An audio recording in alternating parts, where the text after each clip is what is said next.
మన ఆడవాళ్ళకి ఒక ఆలోచన ఉంటుంది, ఏమి వండాలి, ఏమి పాడవుతున్నాయి అని. కానీ భర్తల వల్లో, పిల్లల వల్లో, లేక ఇంట్లో వాళ్ళ వల్లో మన ప్లాన్ అంతా మారిపోతూ ఉంటుంది. ఇవాళ నాకు అలానే జరిగిందండి. మెంతికూర పాడవుతుందని మేతి పులావ్ చేద్దామనుకుంటే మా ఆయనకి పొంగల్ కావాలి అని గొడవ. ఇంకేం చేస్తాం, అదే వండాల్సి వచ్చింది. మాకు ఇంట్లో వేరుశెనగకాయలు ఉంటాయి. వాటిని ఒలుచుకొని వేయించి కొన్ని పచ్చిమిరపకాయలు సాల్ట్ వేసి మిక్సీ వేసుకుంటే చట్నీలో సగం టేస్ట్ అంతా తాలింపులోనే ఉంటుంది కదా. మరి తాలింపును మర్చిపోతే ఎలా? తాలింపులోకి ఆవాలు, కొన్ని కరివేపాకు వేసి చిటపట్లాడించి అలా చట్నీలోకి వేసేస్తే పల్లీ చట్నీ రెడీ అయిపోతుంది. ఇంకా పొంగల్ సంగతి చూసేసరికి పొంగల్కి ముందుగా 1/2 కప్పు పెసరపప్పు, 1 కప్పు బియ్యం నానబెట్టుకోవాలి.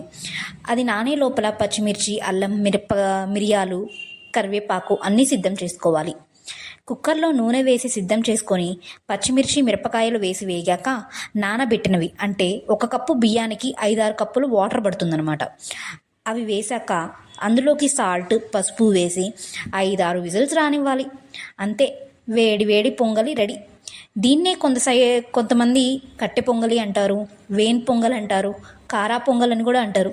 మరి మీ సైడ్ ఏమంటారు?